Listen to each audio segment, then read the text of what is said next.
Alireza Firouzja made chess history today, becoming the youngest ever player to cross the 2800 barrier on the live ratings list at just 18 years and 5 months of age. That makes him 6 months younger than Carlsen, who did it at 18 years and 11 months of age. Alireza now sits at 2803.8, an incredible rating that takes him to number 2 in the world, leapfrogging Ding Liren into that spot. And this time he scored a crushing victory against a super GM with the calibre of Shakhriar Mamediarov. Alireza kicked off with pawn to e4, we had e5, knight f3, knight c6, and today we had bishop c4, not the Roy Lopez which we saw in the Grishchuk encounter yesterday. So we had bishop to c5 from Mamediarov, castles from Firouzja, knight f6, pawn to d3, h6 now from Mamediarov, pawn to c3, d6, rook e1, and castles. So I've whizzed through those opening moves because they're quite standard, and this is an opening which is really trendy right now at the top level. So we had h3 from Firouzja, he doesn't want any annoying bishop pins, and now a5 from Shak, gaining some space on the queen side and also giving this bishop a retreat square. Knight b to d2 now, standard development, and now bishop to e6 from Mamediarov, challenging this strong c4 bishop. Now the most common way to play here is actually go knight b5, and a number of top level games have followed that line, but instead Firouzja went in for something more unusual here, chopping off the bishop, and after the pawn recaptures, Shak doesn't mind these doubled pawns here because this one supports a later d5 break. It also looks at this f5 square, stops a knight hopping in there, and opens up the f-file for the rook. So now we have knight b3 from Firouzja, a strange looking move because it doesn't have a lot of jumps from here, but it forces the bishop back, and now after bishop e3 we get this trade, rook recaptures, and a4 from Shak. So the knight has to jump back and it looks like it's lost some time, although it did force the bishop to also waste the tempo before recapturing, so it's not so bad. So Shak now breaks with d5, immediately striking at the centre. He doesn't waste any time here with preparing with, say, queen d7 or moving a rook across. He just wants to get on with the game. And Firouzja reacts in a nice way now, just playing rook e2 here, a prophylaxis move really. The rook is slightly misplaced on e3, it could possibly be running into some d5 pushes with tempo, and it's not clear yet whether white wants to take this pawn. So Firouzja's waiting a move, seeing how Shak plays, and then reacting to that. And here Mamediarov just plays pawn to b5, bolstering this a4 pawn and freeing up the rook from its defence. And now Firouzja takes some action in the centre, so he plays e takes on d5. Now the reason he doesn't just sit there, let's say with a move like, I don't know, queen to c2, is because you can easily get overrun here as white if you're not careful. Black has more space in the centre with these two central pawns, and also has some very easy plans of maybe playing queen to e8, out to g6, doubling the rooks on the f-file here. The knight can jump into h5, so you have to be a bit careful as white. So Firouzja really takes the fight to Shak here, he takes with the pawn, and now the knight recaptures, which might look a strange move, leaving these pawns doubled, but it's quite logical really. It improves this knight, which is now looking at this sensitive f4 square, where it will then be looking at these sensitive points. It also keeps the D line open for the queen, and it moves the knight out of the way of the f-file so that the rook can open its eyes. So Firouzja now plays pawn to a3. He was probably worried about a b4 move here, undermining this c3 pawn, which is attacked by the knight, as we can see. And in response, Shak plays knight f4, getting on with his plan. We have rook to e3 here, getting out of the way of the attack. And now Shak plays queen to e8. So he doesn't jump in and take this pawn.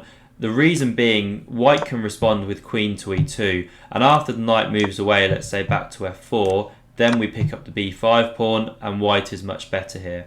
So that's why black doesn't jump in and take that pawn. Instead, after rook e3, Shak played queen to e8, and he's looking to come in on the king side here and directly attack the white king. So Firouzja has to play actively now. For example, if he chops this pawn here, after the knight recaptures, rook takes, and queen g6, black has a massive initiative, as we can see. This pawn is being attacked. This pawn is also on prise because of the pin of the g-pawn to the king. The rook is open down this f-file, and it's just a horrible position. D3 is also sensitive, as we can see. So that's why Firouzja doesn't go in for this. He recognises that he has to do something about this dangerous knight, and he kicks it with G3. And now Shak takes on H3, but really I think he should have been dropping back to D5 here, putting the question to the rook again, and just keeping that knight on the board in a strong centralised position. Because after he takes the pawn, king to G2, knight drops back to G5, we have takes, and we can see the position has transformed. Firouzja's rook now looks nice looking down the e-file. This knight has jumps in here, the queen can come flying out, and black's pawn structure is a bit of a mess here. So Firouzja immediately develops his queen now to G4. We have rook to F5 defending these two pawns. Now we have knight to F3. Another consideration was knight to E4, but okay, the knight came into F3 here. Queen to F7 pressuring this knight, and the F2 pawn behind it as well, which would be falling with check if white gives that up. Now we had queen to E4, centralising the queen and also looking at this C6 knight. It also x-rays the rook on A8 and also x-rays this H7 square, so it's important to bear that in mind, that the queen is doing multiple jobs here. Shak now brings the other rook across to the f-file, leaving this knight on prise, but the reason he does so is that if white jumps in and takes immediately, then there's some very dangerous stuff going on with pawn to G4, and after the knight moves away, this pawn is in trouble, falling with check, and black is better here. But we won't go too deep on the variations because we'll see that in a moment actually. Firouzja plays rook to H1, attacking down the H-file, and in combination with this queen, it means that black can't now jump in and do this, or else black is getting checkmated. So here, Shak actually plays pawn to G6. Possibly better was a move like queen to F6, giving the king an escape square here and still pressuring this knight if white jumps in and takes. But okay, we had pawn to G6 instead. Now Firouzja takes that knight here. We had pawn to G4 and the knight can't actually move here. Let's say it jumps in and takes on E5. Then this falls with check. King G1, rook F1. The whole thing's falling apart here. This is actually checkmate. So if we come back here, after G4 we just had the very calm move from Firouzja, king to G1. And after the rook recaptures the piece, white takes the rook, black recaptures with the queen, and now Firouzja throws in this check here, picking up a pawn at the same time, and black is forced to actually come back and block with the queen here. If the king tries to run up to G7, then there's all sorts of problems really. White can take this pawn with check, and the rook is coming down, and it's just falling apart. So coming back here, that's why black blocks with the queen now. Firouzja's now forced to capture that queen, or there's bad stuff happening on F2. We have rook recaptures, rook to H4, rook to D7 now, going on the counter-attack. Rook takes on G4, rook takes on D3, rook takes on G6 check, and we can see one of the downsides of this pawn being on G6 now from earlier in the game. The king moves up the board, rook to C6, rook to D2, eyeing this B2 pawn. We have pawn to C4, rook takes on B2, rook takes on B7 check, king to E6, and now another check because the king can't jump up the board here because of this pawn. The king comes into F5, and now Firouzja captures here. We have rook to B3, pawn to B6, rook takes on A3, pawn to B7, the rook comes behind the pawn, Firouzja comes behind the pawn, and we have these captures now. Now I've whizzed through that endgame because all the moves were very, very logical and flowed one after another. So we reached this position where you've got the 2-on-1, and it may look drawish, but actually there is a lot going on in this position. So Shak now pushes the pawn to E4. Whether that was best in this position or he should have activated the rook a little more is tricky to say, but it does allow white some checks now. So Firouzja checks the king away, king to F6, king to F1, improving his own king. We had rook to B3, king to E2, rook to C3, and now rook to A8, looking to swing the rook around behind the black king. Rook to B3, staying on this third rank to cut the king from coming to E3.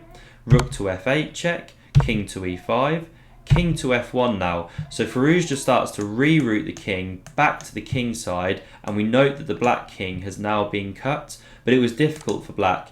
If black had instead stepped to the g file, then this pawn on e4 would be looking weak, in combination with a rook coming to f4, and this king then stepping up the board to support the rook in attacking the pawn. So that's why the king came to e5, and now we had king to d4, and this is really a decisive mistake. The last chance here for Shak was to come in with rook f3 and go in for this position. White can't take the rook, or after the pawn recaptures, this is actually going to be a draw. And if the white rook moves away and starts checking, well, then it gets more difficult for white to actually make progress.